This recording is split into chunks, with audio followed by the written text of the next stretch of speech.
On New Year's Day, 1914, Noor Inayat was born in Moscow to a family with a very unique background. To be specific, Noor's heritage was quite complex. Noor's mother was an American girl of British descent, while Noor's father, Inayat, was a bit more complicated. He was born in India and raised in South Asia. His ancestors were rulers and spiritual leaders. He was a talented musician. The couple became famous in Paris and sought fame on Broadway in New York City. He toured the East, guided by Tolstoy's grandson. And Noor was born in Moscow, in Tsarist Russia. Inayat's ancestor was Tipu Sultan, known as the Tiger of Mysore, who resisted the British for 30 years, but after his ancestor fell in battle, Inayat had withdrawn from politics, and instead became a famous musician. As for his first daughter, Inayat treasured Noor dearly. The name he gave his daughter meant light of womanhood. When Noor was born, many famous people in Russia came to congratulate them, including even Rasputin. At the time, people thought that as a musician's daughter, Noor, in the future, would surely be overwhelmed by a wealthy life and live an uninteresting life filled with endless happiness, an uneventful life. However, although Noor's family was well off, the timing of her birth was not ideal. As we all know, the situation in Tsarist Russia in 1914 was not very stable. By June of that year, sensing that war was imminent, Inayat decided to leave. Russia might be going to war, we should go to France.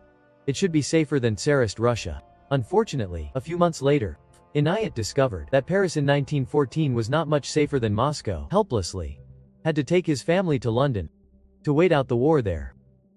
If it were anywhere else, as a famous musician, Inayat would not have to worry about his livelihood. However, after arriving in London, Inayat quickly understood the social hierarchy, where Indians were looked down upon. The British authorities did not allow him to perform at all. The reason was simple. You say you sing well. I can tell at a glance whether you sing well or not. Because Inayat was Indian, his music had inspired the national sentiments of many Indians, including a certain person named Gandhi. So this kind of dangerous element must not be allowed to perform in Britain. Banned from performing, Inayat fell into financial hardship and could only live on the charity of his followers. However, with more free time, Inayat had more time to spend with his family. During the difficult war years, every evening, Inayat would sing by his children's bedside to help them sleep. So in Noor's memory, her childhood was always surrounded by warm songs. 4 years later, the war ended. Noor's family moved back to Paris. Her father resumed his busy schedule, but Noor still lived a happy life.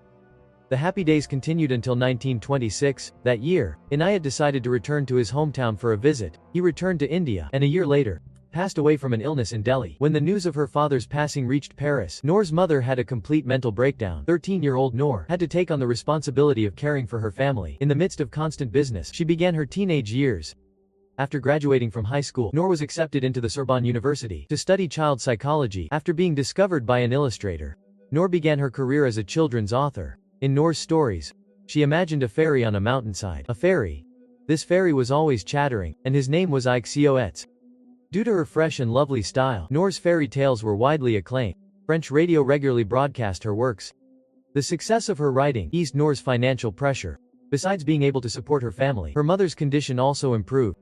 However, just as everything was getting better, as fate would have it, the story took an unexpected turn. With the official start of World War I, Britain, France, and Germany soon began to fight on the Western Front, a fierce Sitzkrieg. But a Sitzkrieg is still a war. The war had begun after all. Although Paris was not yet on the front line, fairy tales could no longer be broadcast, so Noor's family once again fell into hardship. However, Noor did not dwell on her difficulties for long. With the success of the German Ardennes offensive, the Allied forces were in full retreat. A more urgent problem faced her. Paris was about to fall. To run or not to run? Considering the Nazis were not very human, Noor's family finally decided to run. A few weeks later, Noor's family arrived in London. However, no sooner had Noor arrived in London than the air raids began. As the tragedies continued to unfold, Noor wanted to help. She used her nursing qualifications to join the Red Cross. However, Noor soon discovered that her enthusiasm could not be sustained because the Red Cross is a charity, and its volunteers are not paid. As the family's savings were about to run out, one day in October 1940, Noor saw a poster in the Red Cross camp by chance. Join the Women's Auxiliary Air Force, help the Royal Air Force. The so-called Women's Auxiliary Air Force was a temporary unit organized by Britain during the war to cope with manpower shortages. It mainly recruited women to do some logistical work, communications, meteorology, and other light work. Although as a pacifist, Noor had always opposed war, but while principles are important, 3 meals a day are more important. Seeing the attractive salary on the poster, Noor decided to give it a try. In the end, After some setbacks, Noor was successfully hired. When filling out the application form, Noor took this new job very seriously. She carefully filled out all the blanks, including the optional ones. When she came to the section on special skills, Noor thought for a long time, and finally wrote down fluent in French. In November 1940, Noor went to the headquarters of the Women's Auxiliary Force to report, and then she got a deep understanding of Britain's strict recruitment mechanism. On the day she reported, because the weather was quite cold, Noor wore a sweater. The woman who received her saw her sweater and asked, "What a beautiful sweater. Did you knit it yourself?" Noor nodded blankly. But the woman opposite her was very excited. "You knitted the sweater yourself. Very good. You will be in charge of the radio." The woman's words left Noor stunned. The woman explained, "Since you can knit a sweater, you must be very dexterous with your hands. Since your fingers are dexterous, you can definitely operate a radio." Then, the woman began to register Noor's personal information. After her name was misspelled, Noor successfully completed her registration and joined the radio operator training class. As it turned out, knitting sweaters and operating a radio are indeed not positively correlated. Because the weather was too cold, Noor's fingers were frozen stiff. When sending messages, she could only use one finger to tap down because the sound was too low. She was nicknamed the Stonemason by her colleagues. A month later, Noor finished her training and was assigned to the coastal forest in Edinburgh Balloon Observation Unit. This was a rather boring job. Because Edinburgh is close to the North Sea, the Germans were not even interested in bombing it. Therefore, Noor's main task every day was to send a message to headquarters, "All quiet today." In her spare time from her boring job, Noor and her dorm mates talked about life after the war. In their conversations, Noor said she planned to get married after the war, have many children, and continue her career as a writer. However, just as Noor was looking forward to the arrival of peace, in 1942, a department approached her. Their name was the British Special Operations Executive. The so-called Special Operations Executive was a new agency established in Britain during World War I. Among the many intelligence agencies in Britain, the Special Operations Executive was at the bottom of the pecking order. The reason it was at the bottom of the pecking order was because the organization was newly established, had a short history, was disorganized, and had no one in charge. Its personnel were amateur and their skills were poor. They competed for budget and resources. The purpose of the Special Operations Executive was to carry out infiltration behind enemy lines in occupied territories, sabotage, propaganda, guerrilla warfare, and a series of other actions to weaken the enemy. But due to a shortage of personnel and a heavy workload, the agents sent by the executive were mostly hastily trained refugees from various countries. Some became stories, but most became incidents. The casualty rate was extremely high. Professional departments like MI6 believed that people who did this sort of thing must be utterly ruthless. They therefore called the executive's actions Churchill's ungentlemanly warfare. Because the executive's recruitment standards were low, the department was very large, and because their personnel loss rate was extremely high, it was always short of manpower.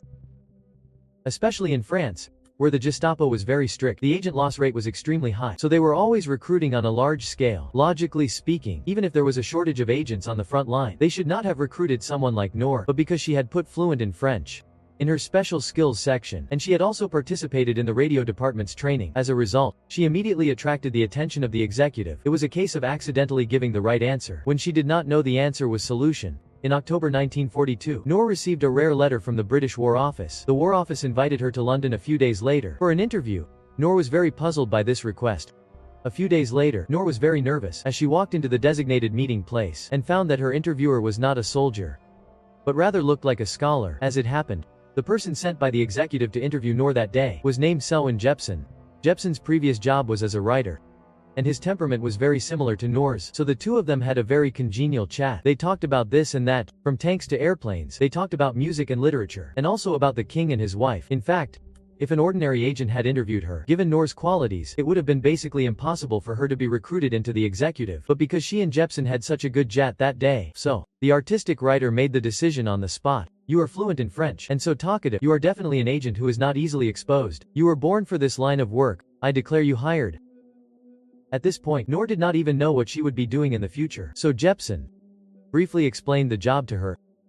The executive needs someone who is fluent in French and can operate a radio to go deep into France to help the French underground resistance. I think you are very suitable for this job. I must say, this job is not protected by any international law. It is very dangerous, but the pay is not bad. An allowance of £350 per year. You can think about it. Noor nodded calmly. The next day, she wrote back to Jepson. In the letter, she said in a very tactful way that she was willing to take the job, but hoped to keep her salary from the Air Force, to draw two salaries. There was no other way. During the war, the burden of life weighed on every ordinary person, let alone Noor, who was supporting her family. As for this request, Jepson readily agreed. And so, the hardworking Noor officially joined the Air Force, although we said earlier that many of the agents sent by the executive were civilians recruited on a temporary basis. But even if the executive was ruthless, they still had to provide basic training. The place where Noor received her training was Wamborough Manor in Surrey, England. This was a famous agent training base in Britain. A team of dozens of elite instructors was responsible for teaching the agent trainees here. However, after Noor's arrival, she taught the school a good lesson. A few weeks later, the instructor in charge of physical training was the first to protest. Do not you guys do physical exams before you recruit people? This girl has severe arthritis, let alone doing tactical movements. Even the most basic running and jumping are extremely clumsy. She knows everything from astronomy to paralysis. How am I supposed to train her? And this child is afraid of heights, let alone parachuting. She does not even dare to look down from the plane. How will she learn to parachute in the future? Compared to the physical training instructor's protest, the weapons training instructor was much calmer. This girl is very smart. She grasps theoretical knowledge very quickly. The only minor flaw is that this child is soft-hearted. She can't stand the sight of weapons. Every time she fires a shot, she screams. She is so scared when dismantling bombs that she collapses. She is so scared when mixing explosives that she has to close her eyes. In conclusion, her theoretical ability is fine, but her practical skills are a bit lacking. She seems to talk a big game, but in reality, she is very gentle. As for the instructors for hand-to-hand combat and wilderness survival, they had a good impression of Noor. This girl has a very good attitude, except that she likes to bite when fighting, and often fantasizes about little fairies in the forest. She did well in other aspects. There is no rule against using your teeth in a fight on the battlefield. The brave will win. Maybe she will even create a new style of fighting in the future. In short, all the instructors' evaluations of Noor were actually just one sentence. This is just a quiet little girl. Sweet at home. A disaster outside. She should not be here at all. Finally, the instructors at Wamborough Manor gave Noor a tactful report. She is a person I admire, a humble and selfless person. Very humble, very polite. She has written books for children. She does not know what the training means for the future. She trains very seriously. Although she is very timid, there is a high probability of an emergency during an overseas assignment. Finally, the instructors at Wamborough Manor, with the mentality of getting rid of a nuisance, sent her to another base to continue her training. At Beaulieu Manor in Hampshire, Noor began to learn counter-surveillance, infiltration, and other comprehensive training. Here, one of her instructors was a more professional agent, Kim Philby. Overall, Noor's performance at Beaulieu Manor was good, except for failing counter-surveillance and not knowing how to set trap. The face-blind Noor also could not distinguish the uniforms of different military units, and even could not distinguish between different ethnic groups. In addition, Noor could not remember addresses at all. She always confused the safe house of my with the address of the Gestapo headquarters. But the instructors really could not ask for more from Noor, because everyone could see that she was already trying very hard. So much so that every day when she returned to the dormitory, she did not have the energy to chat with anyone. She would fall asleep as soon as her head hit the pillow. One day in April 1943, Noor fell asleep exhausted in her dorm as usual. Suddenly, she was roughly dragged out of bed. Before Noor could wake up, a rag was stuffed into her mouth, and a bag was put over her head. Noor had no idea what was happening, and instinctively began to struggle. Then a cold dagger was held to her neck. Do not move. If you do not want to perish, be quiet. Hearing the standard German accent English, Noor was completely stunned. How did the Germans get into the base? Her mind could not think clearly, and her body was out of her control. She let them drag her around.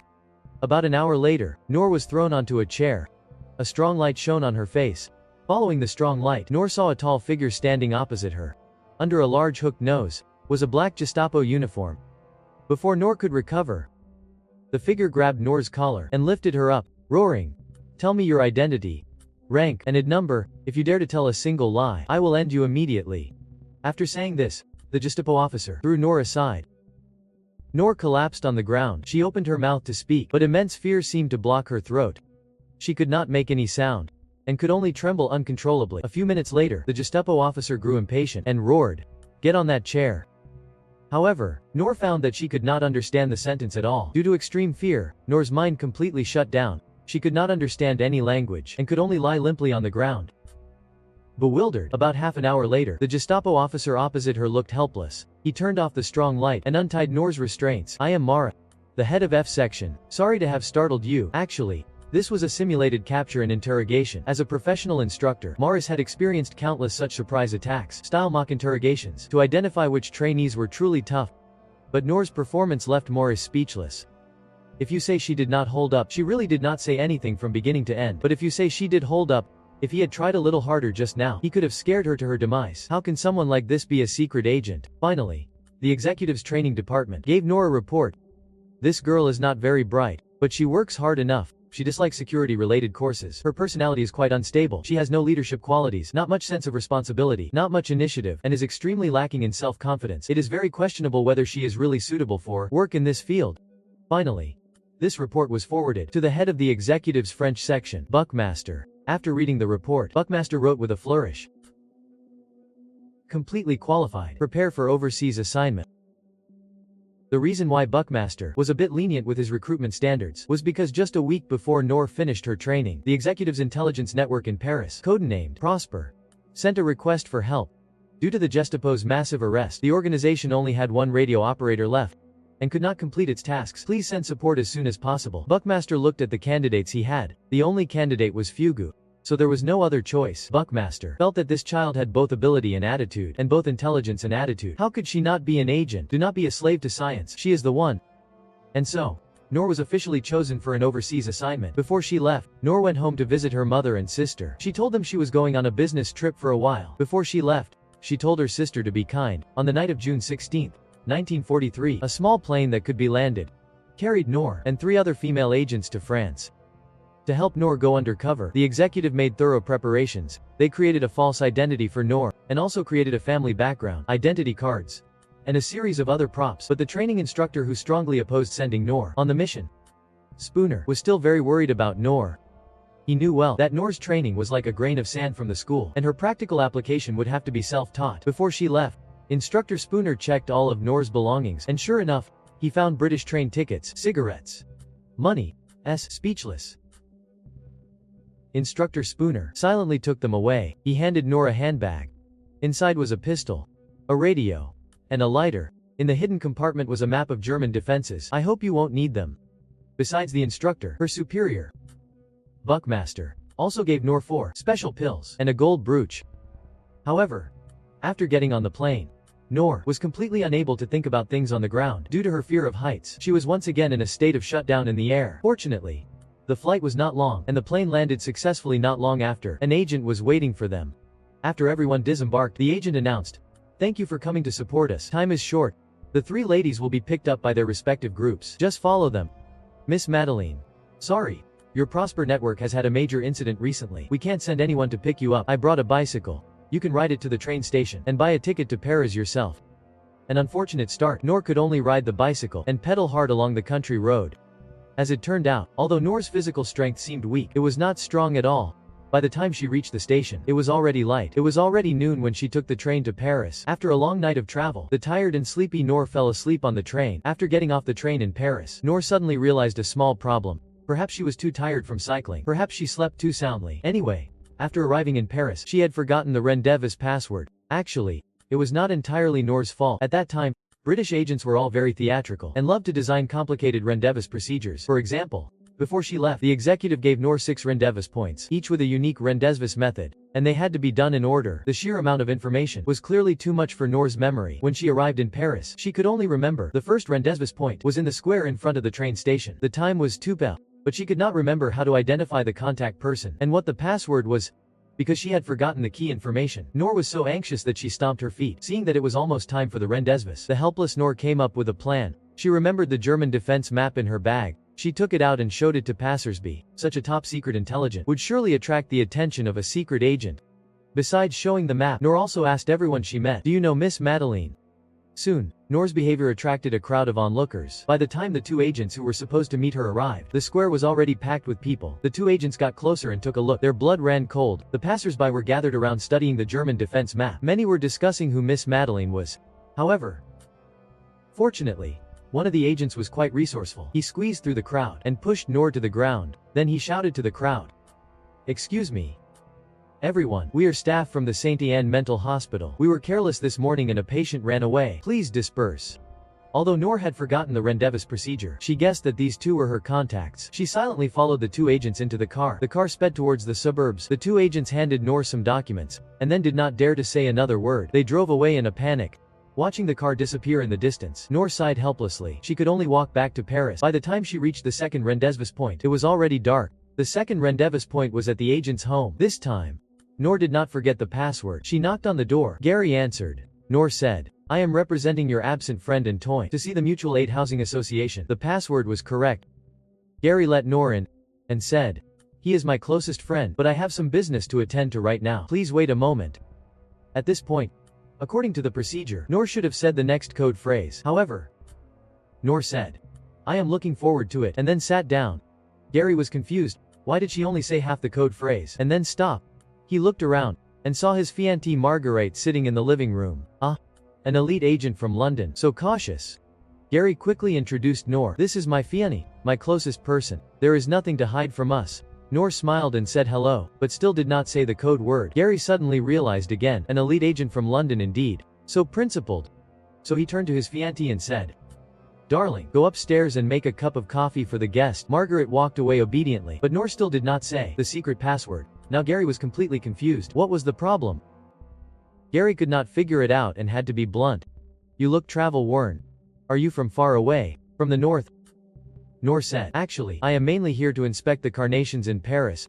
Gary was even more confused. Did we make contact or not? Every sentence seems to fit. But she is not following the procedure. After repeated setbacks, Gary got angry too. "If you do not say it, I won't ask." He sat down directly and stared blankly at Noor. A long time passed until Marguerite, who was on the second floor, could not stand it anymore. When she came out with the coffee, Noor finally remembered the code word. Antoine is not very optimistic about the construction of the new house. Almost suffocating in the house, collapsed on the sofa. "You should have said so earlier." After finally making contact, Gary and Noor briefly introduced the Prosper intelligence network he was in. He told her that they now only had one transmitter and one operator. His workload is too heavy alone. You two can use it together from now on. One machine. He will take the day. You take the night. Okay, someone said. What is not to like? And so, finally starting her work, Noor, on the night of June 17, sent her first message to London. "Nurse has arrived safely." As a secret agent, Noor was undoubtedly not very reliable. However, in this prosperous network where Noor was sent, it fully demonstrated Britain's excellent matching mechanism for personnel. As an underground intelligence organization, the Prosper network was not so much deeply hidden as it was running naked in the street. During the infiltration process, many non-British agents could easily find this organization to join.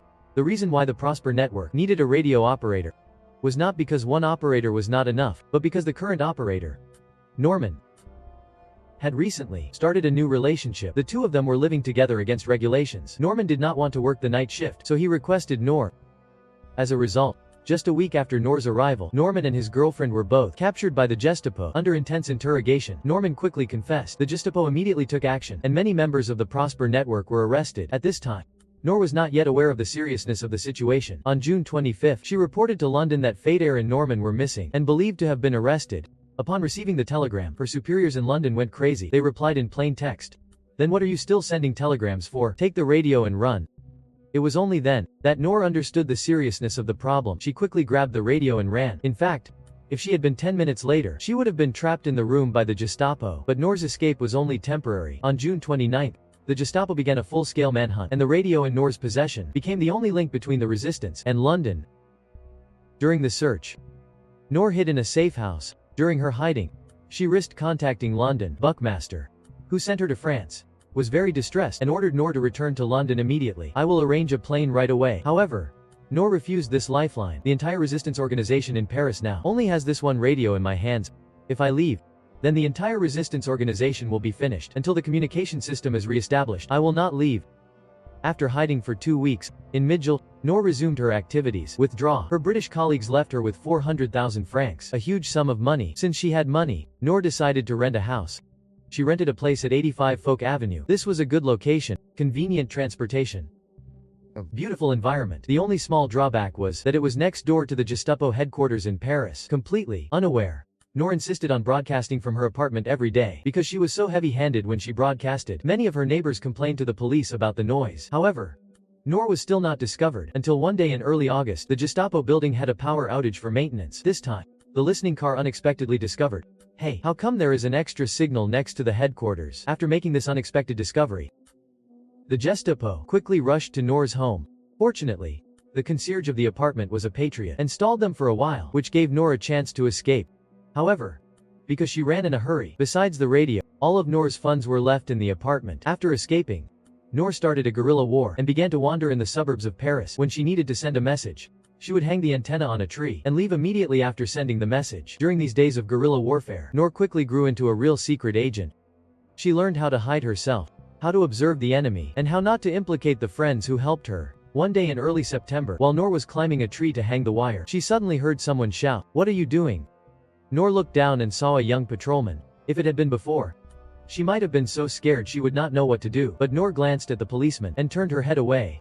None of your business. As a Parisian policeman who was used to seeing rebellious teenage girls, Noor's harshness did not arouse any suspicion in the policeman. Is not it just a shelf? A young girl listening to music on the antenna. So the policeman climbed the tree and helped Noor set up the antenna. Then he told Noor, "To the east, you can hear the most beautiful songs." With a flick of his sleeves, he left, his good deed hidden. Thanks to Noor's efforts, the severely damaged organization in northern France gradually recovered. The scattered members re-established contact with London. Noor also continuously provided radio training for new members. However, just as Noor was gradually becoming a real secret agent, an accident happened. On the morning of October 13, 1943, Noor left her residence on Rue de la Faisanderie and walked into the bakery across the street. This was a location she had figured out. In this shop, Noor could observe through the window the situation at the Gestapo headquarters. A few minutes later, Noor came out of the bakery and walked down the street. She suddenly turned around at the corner. This way, she could easily shake off any enemies following her. After making sure she was not being followed, Noor returned to her apartment. However, as soon as she opened the door, she realized there was someone in the room. Before Noor could react, a pair of large hands had already restrained her. Noor bit down hard on the other person's wrist. Amid the other person's screams, Noor broke free. However, before she could run far, Noor was struck down by a rifle butt and lost her ability to resist. After being captured, Noor realized what a serious mistake she had made. In her many communications, London had always instructed her to handle the telegrams properly. London's meaning was for Noor to destroy them immediately. But Noor completely misunderstood the British subtlety. She had neatly filed and archived all the incoming and outgoing messages. As a result, they were confiscated by the Gestapo along with the radio. When Noor was taken into the Gestapo interrogation room, she was still trembling, but this time not out of fear, but out of anger. She coldly told her interrogator that she would not say anything. However, the interrogator, Vogt, just smiled and did not use any of the Gestapo's traditional techniques, and he said mockingly, "For you, we do not need to interrogate you at all, because we already have everything on you. That radio and those notebooks are enough. In the future, we will continue to use your name to contact London. Those foolish British will continuously send new agents to meet their doom. This is the final outcome, so it does not matter if you talk or not. We have already got what we wanted." Vogt's words shattered Noor's psychological defenses. She became hysterical and angrily cursed every German. Vogt was very satisfied with this effect. He relaxed his guard on Noor, because in his eyes, this was already a worthless target. Taking advantage of the relaxed guard, Noor squeezed out of the small bathroom window and easily climbed onto the roof. Then she realized she still could not overcome her fear of heights and was recaptured by German soldiers. After this failed escape attempt, Noor was held in solitary confinement in a small room. Then, Noor actually used a hidden screwdriver to remove a ceiling tile, climbed into a drainpipe and escaped. Although because she was wearing her prison uniform, Noor was recaptured just an hour later. But that 1 hour was enough for her to leave a warning for her comrades in the secret mailbox. 2 consecutive escapes broke Vogt's composure. He ordered his men to use iron chains to completely bind Noor's hands and feet and attached a huge iron ball to the chains. From then on, every movement Noor made required all her strength. Having completed her final mission, Noor fell silent. She spent every day in her small room, meditating in the way her father had taught her. But unfortunately, the warning letter Noor sent did not have any effect, because the agent in charge of checking the secret mailbox, Gary, had also been captured by this time. And the person who betrayed Noor was likely Gary's sister. The reason was surprisingly because the boy she liked often went to Noor to learn about radio, so she was jealous of Noor. On September 12, 1944, Gary perished in the Nazi Buchenwald concentration camp. He was only 35 years old. On the day Gary perished, the Nazis transported Noor to Dachau concentration camp. That night, Noor was subjected to a frenzied beating and humiliation by those guards. The next morning, the severely injured Noor was executed by the Nazis in the concentration camp. She was only 30 years old when she passed away. After World War I ended, the Gestapo officer who had interrogated Noor, Vogt, and the SS guards who had abused her in the concentration camp were all executed. In 1946, Noor was awarded the Order of the British Empire and the French Croix de Guerre with a star. In April 1949, she was awarded the George Cross. For Noor, any worldly honor had no meaning for her anymore. We cannot know what was going through Noor's mind in the moment before her passing, but according to a survivor of Dachau, when Noor was lost, he seemed to hear Noor's voice. In the end, this descendant of the Tiger of Mysore, daughter of an artist, an agent who came into her own halfway, a children's author who gave up escape for her comrades, the last word she uttered in this world was Liberta.